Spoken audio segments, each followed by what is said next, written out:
In the day's other news, a deadline expired in Ethiopia for leaders in a rebellious northern region to surrender. Ethiopia's military has massed tanks and guns around Tigray's capital city and warned of an all-out assault. The country's prime minister today rejected international calls for dialogue and warned against any interference from outside.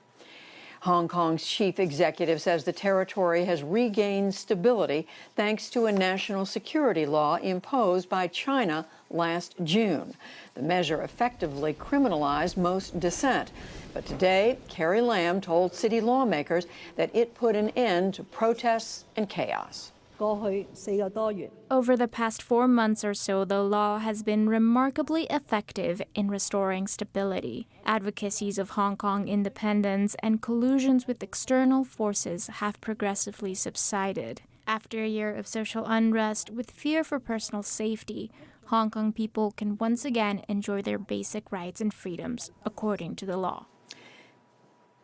Pro-democracy activists in Hong Kong say the law has eroded freedom of speech and autonomy from Beijing. Back in this country, Wall Street faltered on news of another week of rising unemployment claims. The Dow Jones Industrial Average lost 173 points to close below 30,000, a day after breaking that barrier for the first time.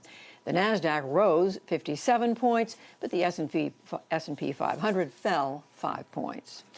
And two passings of note today. Former World Bank President James Wolfensohn died in New York after suffering pneumonia.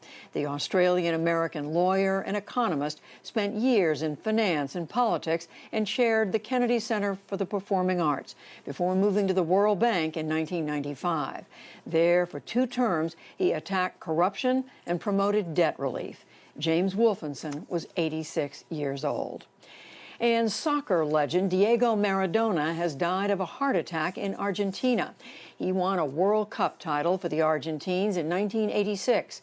Against England, Maradona scored the infamous Hand of God goal when he illegally punched the ball in. But minutes later, he showed why he may have been the best ever, gliding past defenders on a run toward another goal. In later years, he battled cocaine use and health problems. Diego Maradona was 60 years old. Still to come on the NewsHour, the Navajo Nation struggles with rising COVID cases and limited hospital access. We visit Minneapolis to see how policing has changed in the wake of George Floyd's killing. A Mexican chef on the transformative power of the country's cuisine, and much more.